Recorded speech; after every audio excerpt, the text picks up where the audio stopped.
Bonjour à tous, je suis Sébastien. Aujourd'hui, je vais vous faire découvrir l'utilisation d'une paire de ciseaux de coiffeur. Mais avant tout, nous allons parler en quelques mots de la différence entre une paire de ciseaux de coiffeur et une paire de ciseaux classique. Il existe deux sortes de paires de ciseaux de coiffeur. Le droit pour la coupe et le sculpteur pour effiler ou désépaissir. Les ciseaux de coiffeur vont couper net et précis, sans que le cheveu ne se courbe à leur passage. C'est ce qui fait la grande différence avec une paire de ciseaux de tous les jours. Chaque paire de ciseaux a ses spécificités pour bien couper selon les matières et les besoins.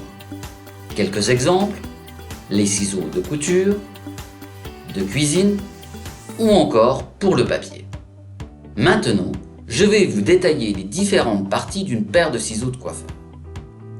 La pointe, le fil ou le tranchant, la branche, l'entablement, l'ergot, la butée, la vis de réglage, l'anneau de pouce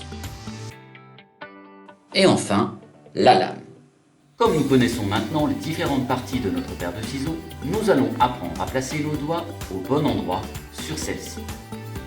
Insérez la première phalange du pouce dans l'anneau inférieur. Insérez la première phalange de l'annulaire dans l'anneau supérieur. L'auriculaire repose sur l'ergot pour la stabilité et l'ergonomie. Posez l'index et le majeur sur la branche supérieure. Désormais, nous savons placer nos doigts sur la paire de ciseaux. Nous allons donc effectuer les bons gestes avant d'apprendre à faire une coupe.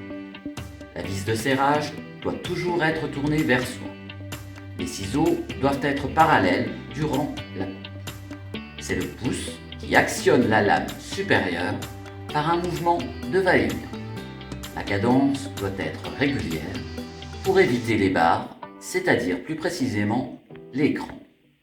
Une fois la mèche coupée, retirez le pouce et fermez la paire de ciseaux.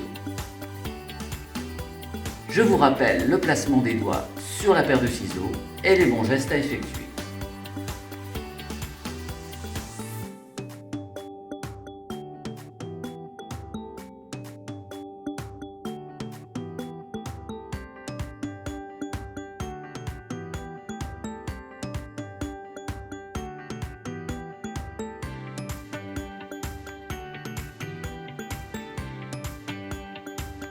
Vous êtes maintenant prêt à utiliser votre paire de ciseaux de coiffeur afin d'apprendre à faire une coupe de cheveux. Merci à tous pour votre écoute. N'hésitez pas à liker. Je vous dis à bientôt pour une nouvelle présentation sur la réalisation d'une coupe de franc.